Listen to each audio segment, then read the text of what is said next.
Hello, my name is Jerron Vale from the Missouri Department of Higher Education and Workforce Development. Our equity project began a little over a year ago with a vision for addressing inequities and educational disparities for Missouri citizens.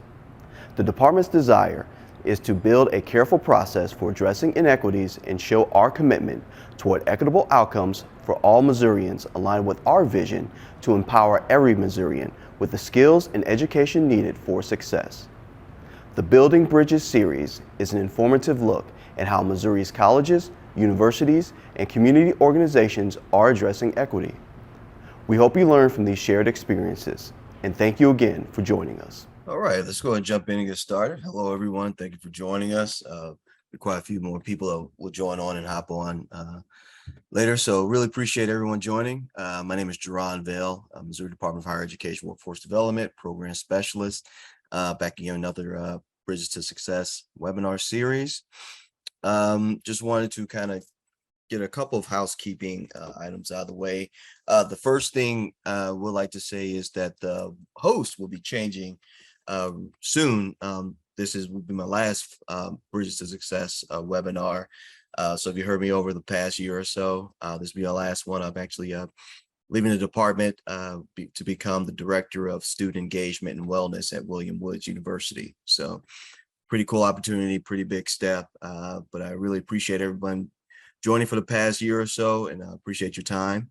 With that, we'll go ahead and get started, do a little housekeeping things. My computer will work, there we go. All right, so just a reminder for everyone, if you haven't been on or if you've been on before, the session is being recorded and will be up on our website soon afterwards, so probably in the next couple days afterwards. All attendees should be muted upon entry. If you're not muted, go ahead and mute yourself.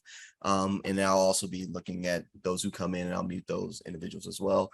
And then please add any questions you have to the chat for the presenter. I'm going to give the presenter some time to speak, do the presentation, and then we'll reserve about 10 to 15 minutes for a quick Q&A with our guests. So with that, I'm going to introduce our speaker, Ms. Christina Virden. She is the e-resources coordinator at the Mobius Consortium. And just kind of give a little bit brief background. I'm gonna stop sharing my screen really quick and just read through a little description of Mobius. So Mobius Consortium is a member funded and governed nonprofit organization that has been providing essential library services and promoting equal access to library materials for Missouri colleges and universities for more than 20 years. Mobius is passionate about the role that libraries play in supporting student success and have been providing services, support, and training around open education resources since 2017. And with that, this is part of we want to kind of really get into the OER space from access and affordability perspective. So when I reached out to Christine, I thought this would be a really cool opportunity to showcase what they do as far as OER and their workshops and so forth. So with that, without further ado, I'll send it over to Christina. Thank you so much, Christina, for joining us. Yeah, thank you. I'm excited to participate in this. Just give me 1 second. I'll get my screen sharing up. All right, everybody can see that okay? Mm-hmm. All right, great. So hello, everyone, and thank you so much for joining us on your lunch break. I'm really excited to be here with you all today. My name is Christina Virden, and I'd like to talk to you today about how the Mobius Consortium can help you with OER initiatives on your campus and some of the things that we do around open educational resources. I've been working at Mobius for 7 years now and have been working on OER projects within Mobius since 2017. If you don't mind, I'd love to hear in the chat where you're from and whether your campus has an OER initiative or whether you do any work on your campus in OER. So if you could go ahead and drop that in the chat for me, I'd just like to get an idea of kind of where everybody's from. And while everybody is doing that, I'm just going to provide a little bit of background on Mobius, just a quick overview of who we are. Many of you are no doubt familiar with us, and you've probably borrowed materials through our library network, but you may not be familiar with all of the things that we do.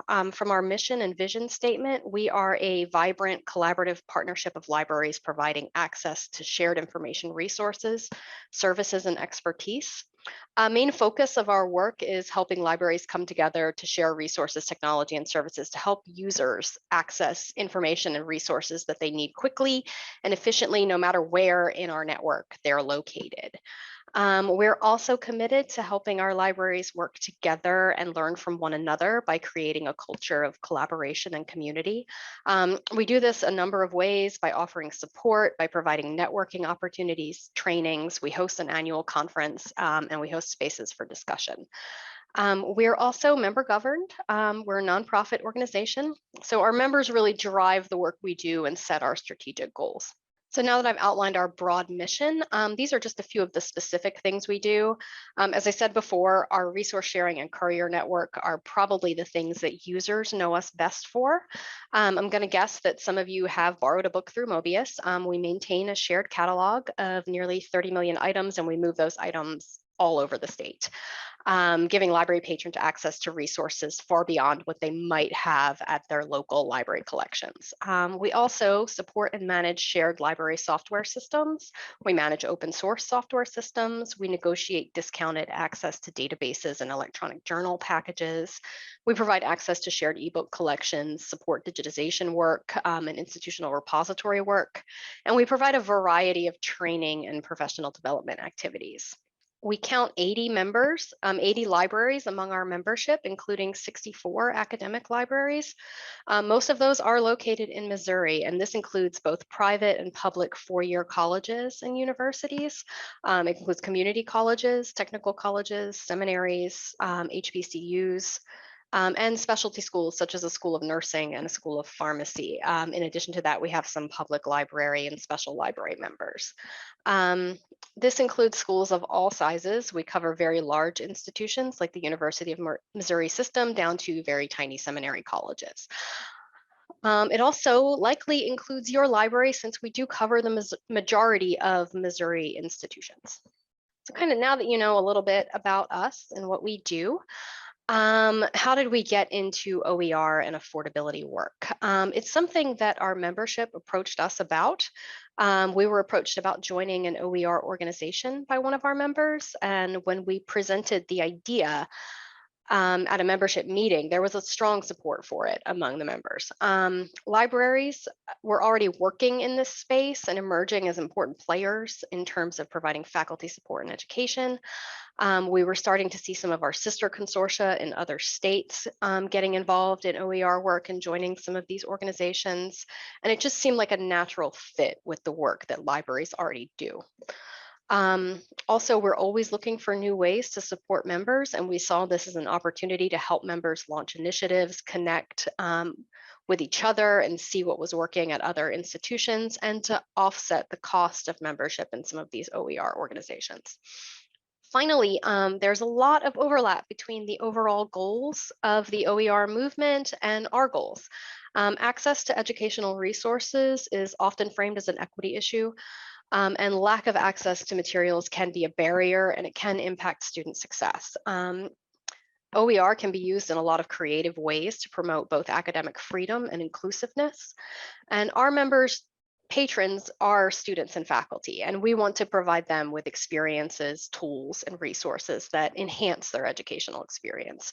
So, providing access to resources that make the college experience better for the patrons of our libraries is something that's really important to us, and promoting equitable access to resources.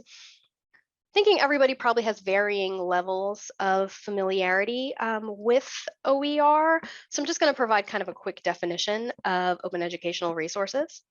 They are educational materials such as textbooks that are freely available and come with certain permissions attached. So one of the things we like to say in the movement is open plus permissions, or free plus permissions. These permissions are granted through open licensing structures such as Creative Commons licenses, and they include things like the right to retain the content, meaning the right to download it, store it, and duplicate it. Also, the right to reuse the content in a variety of ways, such as using it in a class or a study group, using portions of it in a paper, or posting it on a website or in a video. It also includes the right to adjust and modify the content to support your needs. We typically refer to that as remixing. And it includes the right to make derivatives or combine the original or revised content with other material to create something new. Um, in addition to that, also the right to share copies of the original or those derivatives that you created from that original material with others. So it's something that should, for something to be truly open, it should come with all of these rights to kind of use it and enhance it and do unique and different things with it. So that's kind of one of the hallmarks of a resource being open as opposed to just being free. So now that you've kind of heard about us and we've defined OER, I just want to talk about a little bit of the benefits of OER and some of the problems that OER can help address. We know that costs around higher education have gone up. Tuition, fees, room and board have all increased. Student debt loads are becoming higher and higher every year. In this 2019 report from the Bureau of Labor Statistics, they said that textbook costs specifically have increased by 1,000% since 1970s. And they've risen 88% just between 2006 and 2016. So the cost of course materials is increasing at a very high rate, and we're seeing the financial burden on students increase dramatically when it comes to college. In addition to those financial burdens, students are facing a lot of challenges outside of the classroom. And one of those challenges is basic needs and security. The Real College survey conducted in 2020 found that nearly 3 out of 5 students reported dealing with some type of basic needs security over the last month or year. This includes 39% of respondents at 2-year institutions and 29% of respondents at 4-year institutions reporting food insecurity in the previous month, and then 48% reporting housing insecurity in the previous year. They also found that the gap between Black and white students when it came to basic needs and security was 16 percentage points. This survey was distributed to 1.8 million students enrolled in colleges across the United States, and approximately 195,000 students responded to it. Another survey that I wanted to kind of point out very quickly, this was designed and conducted by College Pulse, and it was fielded between March 16th, 2022 and March 22nd, 2022.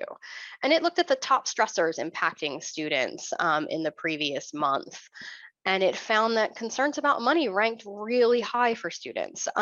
It was, third on their list behind keeping up with their studies and pressure to do well in their classes. So financial stressors are really kind of weighing on students heavily.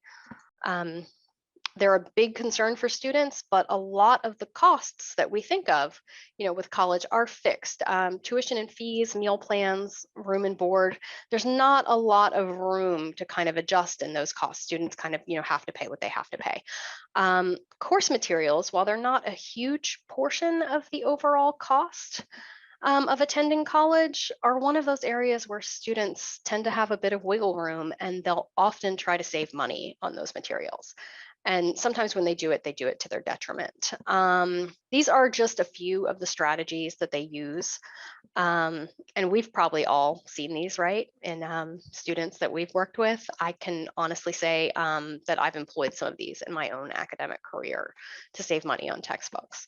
Some students will purchase an older edition, which can make following along with the rest of the class a lot harder. They may miss important changes to the content or updates to essay questions and assignments that are associated with the content. Delaying purchasing a textbook has almost become the rule for students, not so much the exception. Students need to make value judgments, and a lot of them have been in situations where they've purchased a very expensive textbook that was never used in the class or was used lightly. So they wait and they kind of see how badly they need to have this book for their classes, which can put them behind for the first few weeks of the semester. Some never purchase the required textbooks for some of their courses, and they just kind of try to get by with what's available through the course lectures or supplementary materials or what's in the course site. Others may try sharing the book with another group of students or another student to offset costs, which means that they may not have access when they really need it, or they may be competing for access during really important times in the semester, like right before final exams or right before major assignments are due, which can put them at an academic disadvantage. And then some are downloading pirated copies from the internet, which is a legal risk. And, the rest of these are academic risks, but that one specifically is a legal risk. And these choices that we see students make, about how to manage the cost of their textbooks, they have a real academic impact. So during March and April of 2018, more than 21,000 students participated in a student textbook and course materials survey that was conducted by the Florida Virtual Campus. It shows the impact of how this plays out. So 64% have reported not purchasing a textbook during their academic career. Roughly 40% say they've opted to take fewer courses or have avoided a specific course due to the cost of the materials associated with that course. Most concerning to me is 35% reporting earning a poor grade, or 17% reporting failing a course due to the cost of course materials. So these are real impacts on the success of the student and that student's likelihood to, stay in college and, attain good grades. So textbook costs, while they don't seem like a lot of the overall cost of attendance at an institution, really do have a big impact on students. And this is kind of where OER, where it's appropriate, can have the power to change some of this. OER is freely available, so it removes the cost barrier. And it can be downloaded and often printed at low cost. So even students that don't have reliable access to the internet all the time can still use it. They can download those materials and have access to them offline. It ensures first day access for all students, regardless of their financial situation. You don't run into those issues where students are waiting a few weeks to get the book or kind of scrambling to borrow somebody else's book. Everybody has copies of their own materials that they can access. It's also not an all or nothing solution.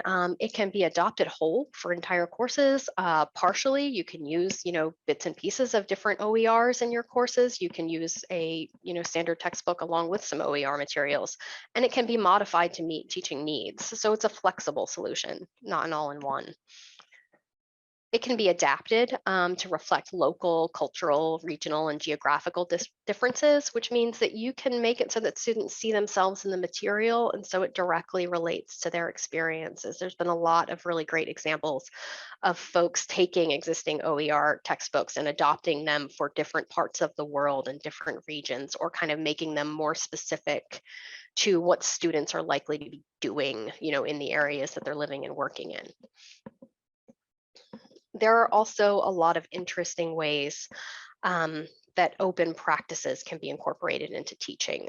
Students have been directly involved in learning through creating teaching materials that will go on to be used by others and can be, highlighted on their CV as something that they've kind of created that kind of outlives that one classroom experience. So it's a tool that, where it's appropriate is very flexible and has a great number of benefits. And kind of now that we've talked about that, I just want to kind of shift gears and dive into some of those benefits that are available through Mobius membership.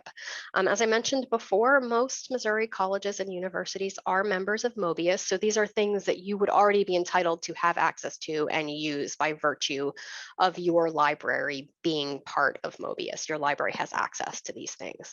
So I just want to kind of go over what some of them are and how they can be used. Mobius is a member of the Open Education Network. We joined in 2017. The OEN is an alliance of hundreds of higher education institutions, systems, and consortia that are working to move open education forward. And through our consortial membership in the OEN, we support them, and our members also are entitled to a number of benefits. One of the main things that the OEN is known for is maintaining the open textbook library, which some of you have probably experienced or used.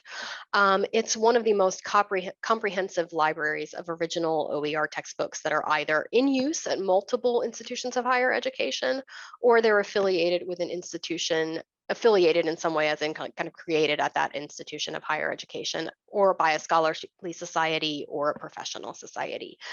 They also feature faculty reviews of the material, which I'll get into in just a bit. So it's sort of a vetted collection of available textbooks, and our membership in the Open Textbook Network helps support the maintenance of this library, which is freely available online. In addition to helping support the OTL, like I said, our membership entitles academic member libraries of Mobius to a number of benefits that come at no additional cost. This slide is a wordy, but it highlights a few of those, so please bear with me. A big benefit of the ability to participate in the of being part of the OEN is the ability to participate in the OEN faculty workshop model, and to use OEN data collection tools through the consortium in a mediated way. I'm going to go into a bit more detail on this on the next slide. So I know that was brief, but I'll kind of touch a little bit more on this in just a minute. In addition to being able to use the workshop model, you get access to Oen Tools and Resources, including customizable workshop materials, strategy guides for engaging faculty and students, publishing and authoring guides, sample publishing agreements, open pedagogy training resources. There are also tools for determining savings and defining affordability programs. So lots of great resources come to us through those memberships or through that membership. You also get access to a lot of professional development opportunities and trainings. These are just a few of the ones that are offered to Mobius members by virtue of the Mobius membership in the OEN. The Oen Summer Summit is an annual conference. It's been online the past couple of years. Prior to that, it was an in-person event. It is currently only open to members of the OEN, and it's a great event attended by institutions, all over the country, where you can kind of really connect with folks and learn a lot about kind of what's working in other places, with respect to OER and kind of what's new and happening in the field. They offer a Pub 101 course, which is a great course offered live several times throughout the year, covering all of the things that you need to know before starting an OER publishing program or project. I've taken this course. It's fantastic to just understand more about everything that goes into publishing OER. The Publishing Cooperative is a network of folks who've taken Pub 101 and are interested in furthering that work in publishing and developing publishing tools and resources. It's a great network. We also offer the OEN office hours sessions, which are monthly live presentations and discussions on all kinds of OER topics, from faculty engagement to working with your bookstore to quantifying savings. All kinds of different things are discussed to kind of help move your OER initiatives forward. You also get access to some publishing tools and discounts on Pressbooks, which is an open source publishing platform. And the OEN recently announced that they are developing their own publishing platform for open textbooks. So that's another one to be on the lookout for. I'm hoping to have more information on that soon to share out with members. There are also opportunities to participate in OEN certificate programs and fellowships. We do have something called Allied membership with the OEN, which is a completely optional discounted membership that offers many of the same benefits as being a direct institutional member of the Open Education Network at a significantly reduced costs. Main benefits to that are direct access to the OTN instead of mediated access through the consortium. You get access directly to some of their discussion groups that we get a limited number of seats on, and you get recognition on their website as a direct member, and you have the ability to serve on steering committees and things like that. That is a completely optional thing that a couple of our members have taken advantage of, but whether you do that or not, you still get access to everything I listed before that. It's just an optional way to engage with the OEN more directly if that's something that you think would benefit your institution. Oops. So next up, I just kind of want to talk about the workshop model. The workshop model is kind of one of those key benefits of being involved in the OEN. And it's a very straightforward, almost out of the box OER initiative that has a really strong track record. It focuses on the open textbook library, includes a workshop that introduces open textbooks and open licensing and discusses some of the concerns and common misconceptions that are out there about open educational resources and open textbooks specifically. It also goes over some of the really creative ways that open textbooks have been used and adapted and modified, and how they've been used in pedagogical practice. And then once the workshop is over, faculty are invited to write a review of an open textbook in the open textbook library. And the idea behind this model for faculty engagement with OER is that by providing the opportunity to engage with a book and have some education on, how it all works and, what some of the considerations around OER are, that faculty member might, find that this is actually something that could be useful to them and possibly adopt OER in the future. Some institutions do pay a faculty stipend to faculty who participate in these, but it's completely optional and not all institutions do it. And that's true for Mobius and other members of the OEN. A number of them, offer stipends. Many of them don't. And then there's also kind of alternate ways to incentivize faculty to participate in these workshops. But this is one of the major benefits of being an OEN member. More than 400 of these workshops have been conducted by OEN members around the country. And of the faculty that attend, about 45% indicate that they'll adopt an open textbook at the end of the process, which is a great return. Adopting a textbook for just one section or 2 sections of a course can actually save quite a bit of money and show quite a bit of return on investment for something like this. We like this approach because, one, it's an out of the box, pretty straightforward to implement approach. It's also a very non-judgmental approach that recognizes that OER may not be right for every course, and it may not be right for every faculty member.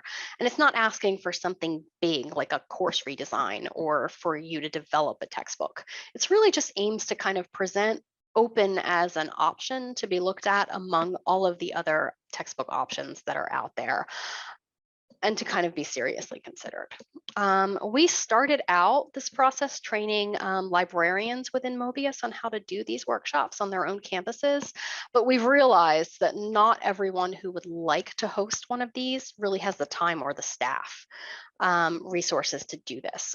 So one of the things that we have started doing this year is we've piloted offering these online centrally from the consortium office and hosted by the consortium office with me and some of the folks who kind of work at the system level on OER. We piloted this in June and it went pretty well. So we're hoping to be able to offer Mobius-led workshops once a semester that institutions can, distribute the links for to their faculty and encourage their faculty to register for. Along with these, we do collect data on faculty that attend, on who writes a review and all of that information, and we share that back with you. So that's kind of their workshop model. It's a pretty straightforward OER initiative. It's a good kind of getting started OER initiative. So that's our OEN membership kind of in a nutshell and all of the things that it offers.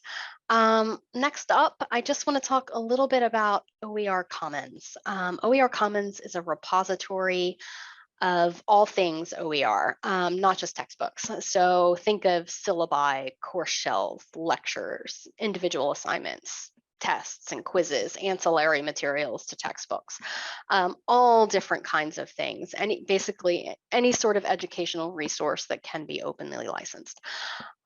It's meant to be an easy to use place where faculty can find materials by subject, education level. They can see, what major organizations have endorsed those materials. They can read other faculty reviews on how, how they found the materials, how useful they found them in their courses. There are tools for authoring content. Not so much for authoring textbooks, but there are tools for authoring that kind of ancillary content that you find a lot of on OER Commons, and for adding new content to the Commons. So if faculty have something that they want to share, the Commons is a really easy place to kind of put that out there for other faculty to use. It also has a really easy process for taking something that you find on OER Commons and remixing it within the authoring tools. You can kind of import it right into there and do some changing of that document or resource. So that is a pretty cool feature of OER Commons. Faculty can create accounts where they can organize materials that they're interested in, and they can connect with others who are working in OER or teaching in the same areas. One of the things that we do is we maintain a hub on the Commons, which is a space where Mobius libraries can curate OER for local use and for consortium-wide discovery. And this is another one of those projects that a member brought to us and that there was strong support for, so we moved forward with it. Adding a group or institution space to the Mobius Hub is free for our member libraries. There's no restrictions on how those spaces are used. It's completely up to the institution. But the Hub brings all of those spaces together so that all Mobius institutions can kind of be in one place, and so folks can kind of see what's happening at other institutions or what other institutions are using and doing. There's also the option for librarians to tag materials for inclusion in hub-wide collections, and I'll get into a little more detail about that in just a second. So these are just some screenshots of the hub that I wanted to share. You can explore the hub by visiting oercommons.org/hubs/Mobius. The Mobius Hub is a searchable site on the Commons where our libraries can identify resources that they think are relevant to their institutions, and where faculty at other institutions can see those materials. They can also upload OER materials that have been created at their institution, making that content available to faculty around the country and around the world on the broader OER Commons site. The goal is to kind of create a pool of resources that have been vetted by or are in use at Mobius institutions. So there's kind of a simple place to search, for some resources that have worked, for others within the state for faculty. Searching for OER can be a little bit overwhelming at times. There are a lot of different repositories and kind of places where it lives. So OER Commons is kind of aiming to just make it a little bit simpler to find, quality resources that are going to work for faculty. The hub is broken out into 3 main sections. The search area that we just looked at is the first part. Then we have a section featuring subject area collections. The group of subject areas was identified by a working group of Mobius librarians, and materials are added to these collections by Mobius librarians using a set of tags that are unique to us. And only librarians are able to tag resources for inclusion into these collections, and that's mostly to kind of keep them from getting bogged down with kind of stuff that hasn't really been looked at or vetted, and make sure that these collections remain useful and include things that are actually that folks within our network are actually finding useful. So these are growing every day. Folks kind of find things and tag them. So we kind of see these kind of increase, as time goes on. But we can also add new suggested subject collections at any time. The kind of next part of the hub is the groups section. So each of our member libraries is entitled to have a group space. Group spaces are free, and linking them on our hub so that they can be visible to others within the organization and folks that are outside of the organization who are maybe looking to see what Mobius is doing is also free. This is just a screenshot of some of the groups that we have, some of the institutions that are represented. There are quite a bit more represented on the hub. We also have the option to have working groups, which can provide a collaborative space to support individual projects, such as a group of faculty working on writing a textbook or developing a course shell. And those spaces allow for discussion. They allow for others to follow along with the project's progress, to find, to organize materials related to the project, those kinds of things. So those are sort of how the group spaces are used. kind of, what kinds of groups we have on the hub. As I said before, we really don't put any restrictions on how members use their individual groups that are linked on the hub. Just to show an example of how one member library is using their group space, I want to highlight the University of Missouri at St. Louis. They're using their group space to highlight resources that have either been adopted, adapted, or created at UMSL, which is a great way to highlight the work that they're doing in OER. You can see kind of what's being used on their campus. And a great way to make it discoverable to others. So, other faculty can say, what are faculty at UMSL using in terms of OER, and kind of see here what materials they found useful and have adopted for different courses. So it's a great way to kind of just see what's going on with different institutions. Others use groups to curate collections of materials that they find on the broader commons. For faculty consideration, they do this in a number of ways, some by subject area, some by specific course. Lincoln University is a good example of this. They're curating suggested OER content by subject area. So these are really flexible spaces, and we know that every school is in a different place with OER. And every school has different goals around their OER initiatives. So we really encourage you to use these spaces in ways that work for you. And that's one of the nice things about the hub, is that we do have these, very broad statewide collections, but we also have these spaces that are specifically for your university to kind of highlight things and use in ways that really work and speak to the users at your university. So I've covered kind of the main or kind of big, services that we offer, kind of membership services that we offer around OER. But we do offer other resources. We have a group of system leaders who kind of work on OER at the consortium level. And on our website, we do have recordings of webinars that we've hosted. We have contact lists for folks interested in OER around the state. We have contact information for those who are working at the consortium level on OER. We maintain discussion lists. You can find out more info on our website by visiting our ANOER page, and I would encourage you to do so and kind of check that out and look around. Also, we're always open to hearing about what our institutions need and other ways that we might be able to support, the work that you're doing on your campuses. So, let us know, what you'd like to see more of, what you think could be helpful. We're always open to that. So with that, I'd like to thank you all for your time today. And it looks like we have about 20 minutes left in the hour for questions. So if you have any for me, please let me know. Cool. All right, great. Thank you so much, Christina. Awesome presentation. Awesome.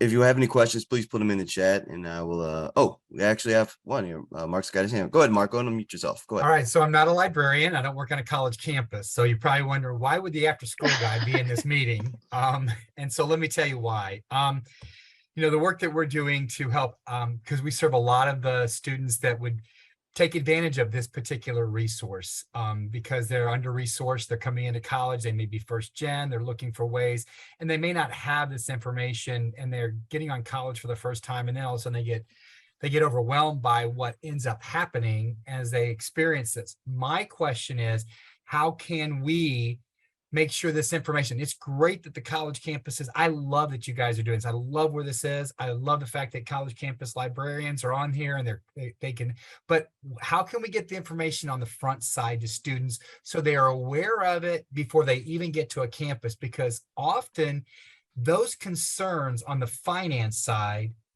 will be a contributing factor to whether or not they even take that step on campus. If they don't understand that there are resources available to them to help them with some of those cost factors, and so that's all I'm asking. I'm saying, how can we make sure that those of us that are working with students prior to them getting to the college campus, make them aware of these resources that are available on those college campuses to help them? That's a great question. And I tend to focus on OER from a higher ed perspective, but OER is widely used in elementary and secondary education as well. And these resources that I'm talking about, sort of the OER Commons Hub, a lot of the resources on there are also, for that group. And there are, in addition to just being course materials, on that platform, there are also resources for folks who are trying to raise awareness about OER and talk about OER. So there are resources for, educating students about OER out there that you can look at. There are, a lot of these slide decks that, we put out are free to be adapted and used. I'm going to share this one with Jaron, and it's also free to be adapted and used. So some of those slides, talking about, the impact of and the financial burden can kind of be adapted into other OERs. There's a lot of great information too about sort of Z degrees and colleges that are kind of working to reduce course materials and kind of how to identify colleges and how to talk about course materials. So it's something that is not limited to the higher ed space, and there are opportunities to talk about it. And there are materials out there for engaging students with it at those younger ages. Yeah. Yeah, thank you for that. Thank you for a question mark and for your response, Christina. Yeah, I think that's also something that we could look into as from the state side. Is I know the MCCA conference is coming up. I'm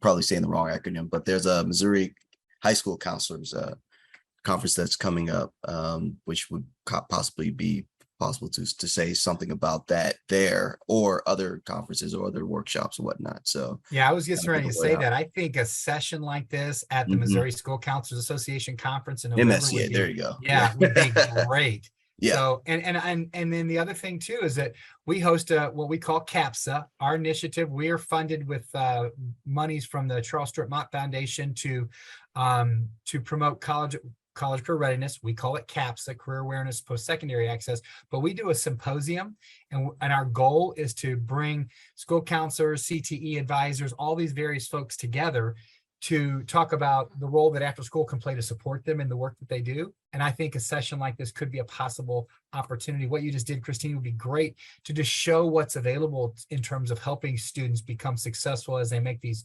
choices toward what they're going to do after high school, and know what's available to them to support them. So I think this was awesome. Thanks. Oh yeah, thanks. And I just want to, I noticed in the chat that some of the folks are pointing out, that their bookstores and their institutions require them to label courses that are using OER. And the use of OER and sort of affordability is becoming a selling point at a lot of colleges. A lot of colleges are really advertising, zero course materials costs, or they're really making it a point to make students aware of, options that they have on campus that are lower cost for course materials. So I think it's becoming, and student organizations are very involved in promoting OER on campuses. So I think it's one of those things that is becoming, a huge part of the consideration in picking a college that we should probably be discussing with students earlier. Absolutely, that'd be great. And you have your contact information there, Christina. Yep. So yeah, Mark, reach out to her. That'd be cool.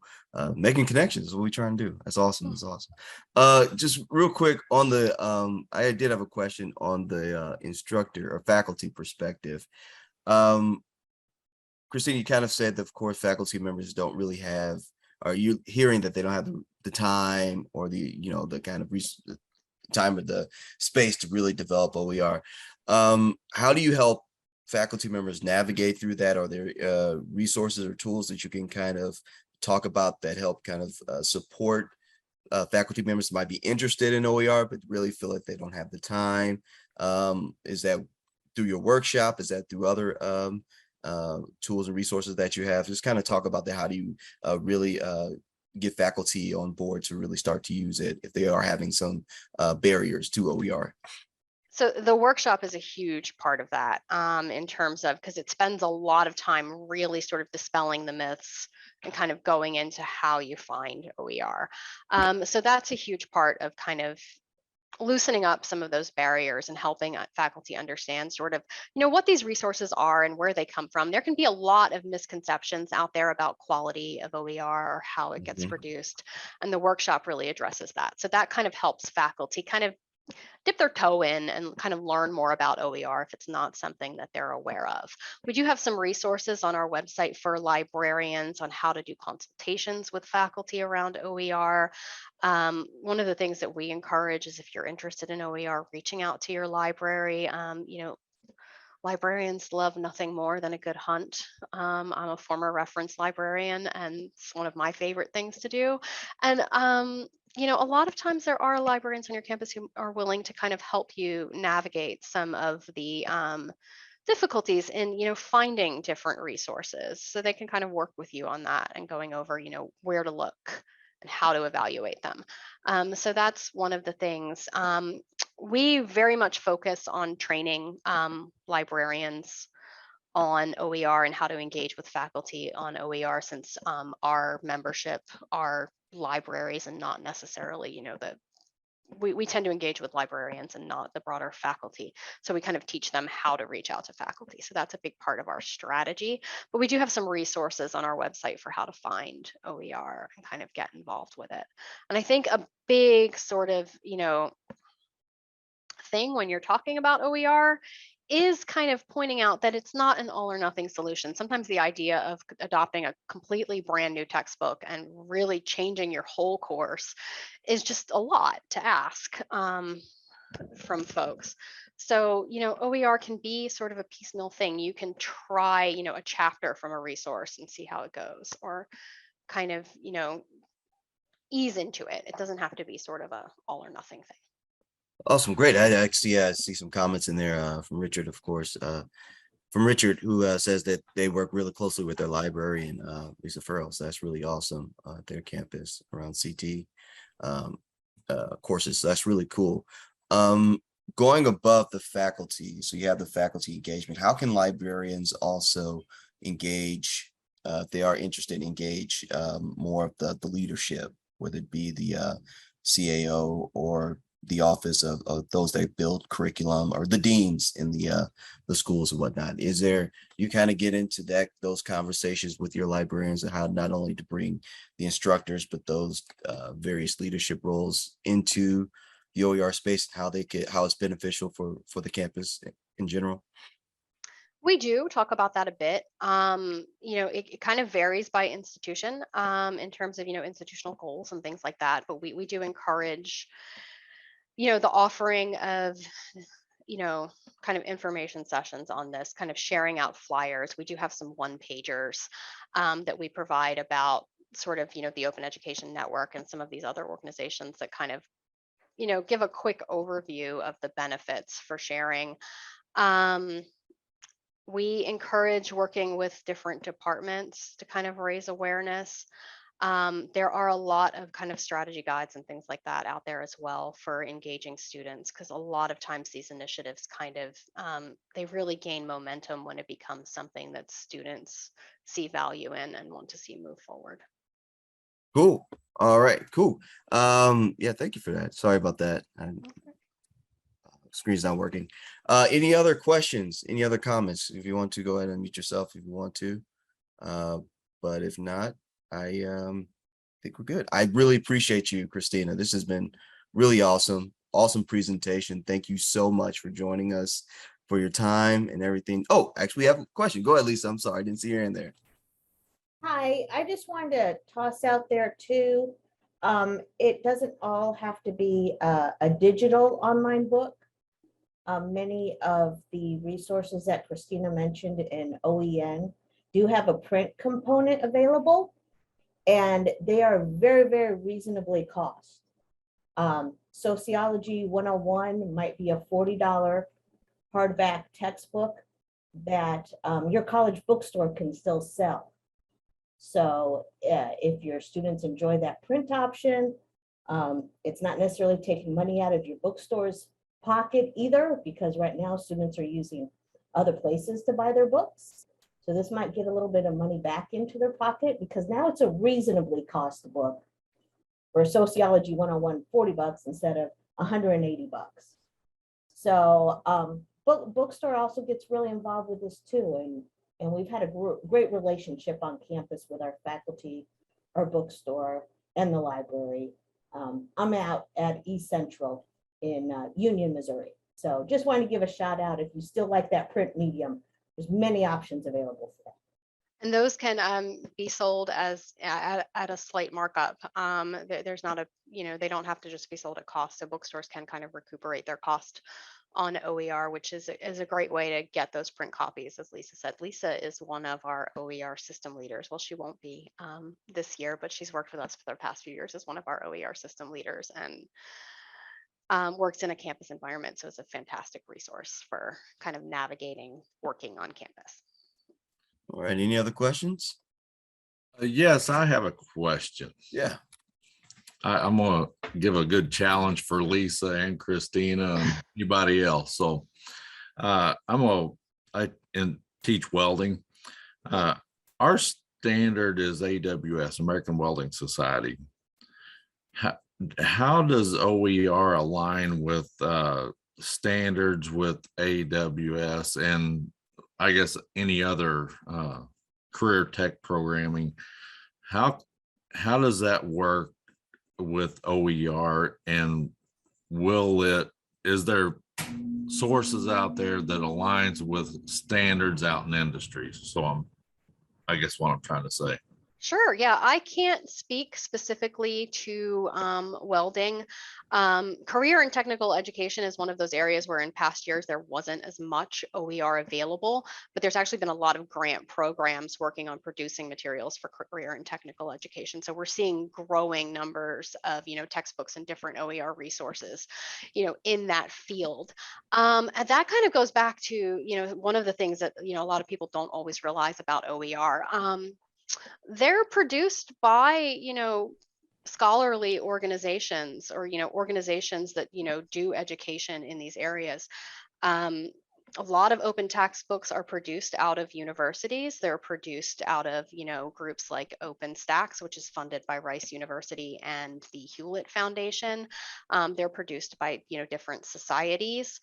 So they are produced, and, they're produced by, faculty who are experts in their fields and have been teaching. So they kind of, OER can come about the exact same way that a, typical kind of commercial textbook can, and kind of be produced by the same players. It's just a real shift in how you fund the production of the book and the upkeep of the book. Whereas, it's usually funded, by university through grant, or in some institutions, student fees might cover some of this, rather than, by, retail selling the books to students. So yes, every OER is different. Every OER has to kind of be evaluated on its own, but they are produced according to standards in their fields by people who are experts in their fields.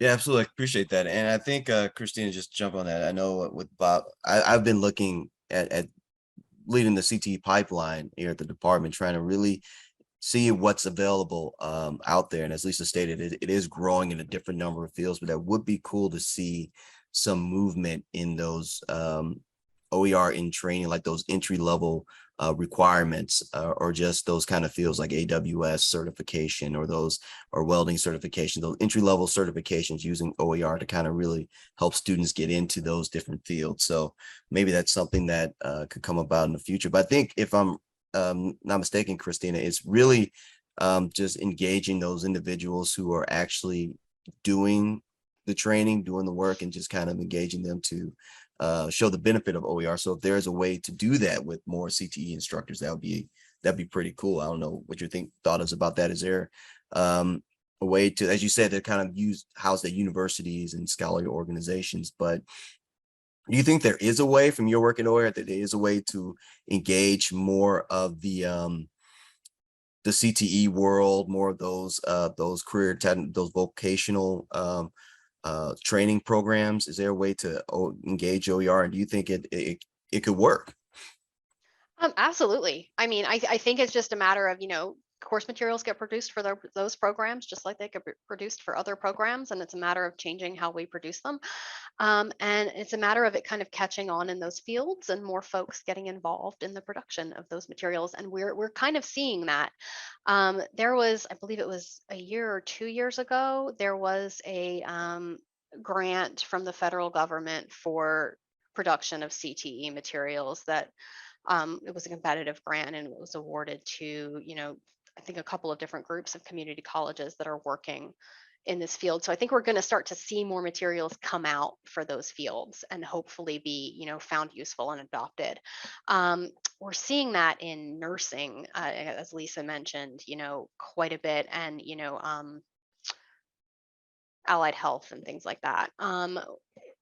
There's been some grant projects, I think one out of Wisconsin to kind of fund production of course materials that are open for those areas. So I think as we see more organizations kind of putting out grant opportunities and putting money into this, and more institutions kind of supporting faculty who want to take the time to sort of write these materials, we're gonna see more of them adopted. It's a slow process, but I can say when I started in OER, I want to say there were about 400 open textbooks in the open textbook library, and that's just textbooks, not ancillary materials or some of those other materials we talked about. Now there are over 1,000, and I've only been doing this for 5 years. We're just seeing this grow and grow, and more people get involved. And as that happens, I think we're going to see more and more fields have quality OER materials for them.